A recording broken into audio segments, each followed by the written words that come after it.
ఈ రోజే బీఆర్ఎస్ రజతోత్సవ సభ హన్మకొండ జిల్లా ఎల్కతుర్తిలో భారీ ఏర్పాట్లు పూర్తయ్యాయి.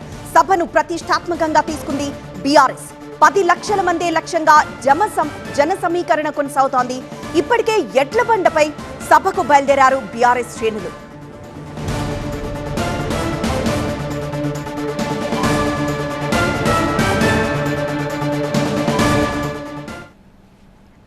దారులన్నీ ఓరుగల్లు వైపే. బండెనక బండి కట్టి కారెనక కారు పెట్టి రజతోత్సవ సభకు కథనోత్సాహంతో కదులుతున్నాయి గులాబీ శ్రేణులు. తెలంగాణ అంతా గులాబీ సభపైనే చర్చించుకుంటోంది. ప్రత్యర్థి పార్టీలు సైతం ఈ సభపైనే మాట్లాడుతున్నాయి. సభకు 100 కోట్లు ఎక్కడి నుంచి తెచ్చారని ప్రశ్నిస్తున్నాయి. మరోవైపు ఓరుగల్లు గర్జనకు ముందే బీజేపీ కాంగ్రెస్ పార్టీలు తర్జన భర్జన పడుతున్నాయని కారు నేతలు కౌంటర్లు ఇస్తున్నారు. తెలంగాణలో 16 నెలల తర్వాత గులాబీ నేతల్లో ఉత్సాహం ఉరకలిస్తోంది. పార్టీ 25 ఏళ్ల పండగకు ఊరు వాడ కదిలిందంటున్నారు బీఆర్ఎస్ నేతలు. ఇప్పటి వరకు ఒక లెక్క, వరంగల్ సభ తర్వాత ఇంకో లెక్క అంటున్నారు. సిల్వర్ జూబ్లీ సభతో సత్తా చాటుతామంటున్నారు గులాబీ నేతలు.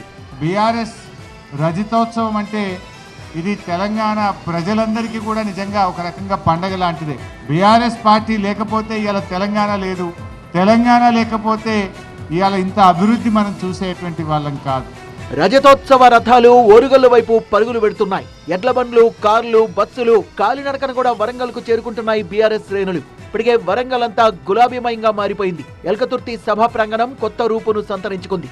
సభకు 10 లక్షల మందిని తరలిస్తున్నామంటున్న కారు పార్టీ నేతలు బీఆర్ఎస్ కు కలిసి వచ్చిన వరంగల్లో నిర్వహిస్తోన్న రజతోత్సవ సభతో కొత్త చరిత్ర సృష్టిస్తామంటున్నారు. మరోవైపు బీఆర్ఎస్ సభపై బీజేపీ నేతలు విమర్శలు గుప్పిస్తున్నారు. 1.5 కోట్ల తెలంగాణ ప్రజల సొమ్ము మింగి దోసుకొని అందులోకెళ్ళి ఖర్చు పెట్టి తెలంగాణ ప్రజలను ఉద్దేశించి మేము ఆల్టర్నేట్ అని చెప్తారు. వరంగల్ కు బీఆర్ఎస్ చేసిన ద్రోహం అంతా ఇంత కాదన్నారు కాంగ్రెస్ ఎమ్మెల్యే రాజేందర్ రెడ్డి. వరంగల్ జిల్లా ప్రజలారా, ఆ సభను బహిష్కరించండి అని నిన్న చెప్పినా ఇవాళ కూడా చెప్తున్నా. మళ్ళా ఆ సభని మనకు వీళ్ళు చేసిన తీరని అన్యాయం, అందుకే ఏం చేస్తున్న భయానికి మళ్ళా ఇక్కడ ఏది మొదలైనా వరంగల్ నుంచే మొదలైతే ఉద్దేశంతో మళ్ళా తీసుకుపోయి అక్కడ పెట్టినారు సభని. వైపు బీజేపీ కాంగ్రెస్ నేతల వ్యాఖ్యలకు కౌంటర్ ఇస్తున్నారు బీఆర్ఎస్ నేతలు. తమ సభకు ఎంత ఖర్చు పెట్టుకుంటామనేది తమ ఇష్టం అంటున్నారు. టీఆర్ఎస్ఆ బీఆర్ఎస్ఆ గులాబీ జెండా కేసీఆర్ సభకు వస్తున్నారు. ప్రజలు కేసీఆర్ సభకు వస్తున్నారు. మీకెందుకు శశవిషయాలు, మీకెందుకు అనుమానాలు, మీకెందుకు, ఎందుకు ఆగమాగమవుతున్నారు, ఎందుకు బట్టలు చింపుకుంటున్నారు, దేని కొరకు? కేసీఆర్ సభ అన్నాడు, వస్తూనే ఉన్నారు కదలికి జనం.